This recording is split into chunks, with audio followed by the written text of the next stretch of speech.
கொஞ்ச நாளைக்கு முன்னாடி ஒரு 2 பொண்ணுங்க சாமி ஆடுறத வீடியோவாக எடுத்து போட்டிருந்தாங்க. நானும் தயவு செஞ்சு யாருமே இந்த மாதிரி பெண்கள் சாமி ஆடுறத வீடியோவாக போடாதீங்கன்னு சொல்லிட்டு ஒரு வீடியோ போட்டிருந்தேன். அவங்க அந்த மாதிரி வீடியோ போட்டதோட விளைவு எப்படி இருக்குதுன்னு பாருங்க. இந்த பொண்ணை பாருங்க, கோயில் கோசம் நேர்ந்து விட்ட மாதிரி கோயில்ல போயிட்டு எந்த அளவு ஸ்டெப்பை போட்டு டான்ஸ் ஆடிட்டு இருக்கு. இந்த வீடியோவில் இருக்கிறவனுக்கு இது எந்த கோவில், எந்த ஊர்ல இருக்கு, என்ன வழிபாடு பண்ணுவாங்க, என்ன சாமி இருக்குது எதுவுமே தெரியாது. இவன் சொல்றான் ஸ்டெப்பு போட்டு டான்ஸ் ஆடுறாங்க அப்படின்ட்டு. தயவு செஞ்சு யாரும் அப்படி பண்ணாதீங்க. அந்த பொண்ணோட எதிர்காலத்தை பார்த்துட்டு நீங்களாம் இது பண்ணி புரிஞ்சுக்கோங்க. அந்த பொண்ணோட வீடியோவை இன்ஸ்டாகிராமில் இருந்து ஆட்டையை போட்டு எடிட் பண்ணி போட்டது மட்டும் இல்லாமல் அந்த பொண்ணோட ஃபேஸ் தெரியுற மாதிரி அப்படியே போட்டுட்டு அந்த பொண்ணோட ஃபியூச்சரெல்லாம் பற்றி ஃபீல் பண்ணுறாரு சாரு. இவங்க வீட்டில் சொல்லி கொடுத்து அனுப்புறதுன்னு நினைக்கிறேன் இந்த விஷயம். இன்னும் நிறைய பேட் கமெண்ட்ஸு, நிறைய ரியாக்ஷன் வீடியோ, நிறைய மீம்ஸ் நிறைய வந்துக்கிட்டே இருக்குது.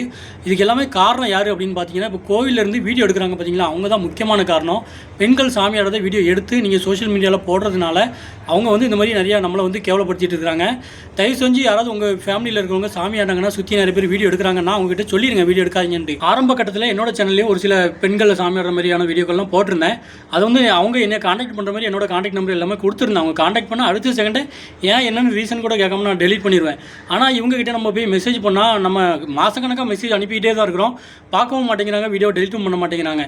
அதுபோக அவங்களுக்கு ஒரு பெரிய வியூஸ் போகுது அப்படிங்கிறதுனால அவங்க பெண்களை மட்டும் ஃபோக்கஸ் பண்ணி வீடியோ எடுக்க ஆரம்பிச்சிடுறாங்க. அவங்க இப்போ ரீசெண்டாக போட்ட வீடியோலாம் பார்த்தீங்கன்னா முழுக்க பெண்களை மட்டும் வீடியோ எடுத்து போடுறாங்க. ஆண்கள் சாமி ஆடுறாங்க அவ்வளோ பேர், அவங்களெல்லாம் வீடியோ எடுத்து போடுறதே கிடையாது. அவங்களுக்கு தேவை வியூஸ். அதனால் பெண்கள் சாமி ஆடுறதை போட்டால் வியூஸ் போகுது அப்படிங்கிறதுனால அதை மட்டுமே நிறைய வீடியோ எடுத்து போட்டுக்கிட்டு இருக்கிறாங்க.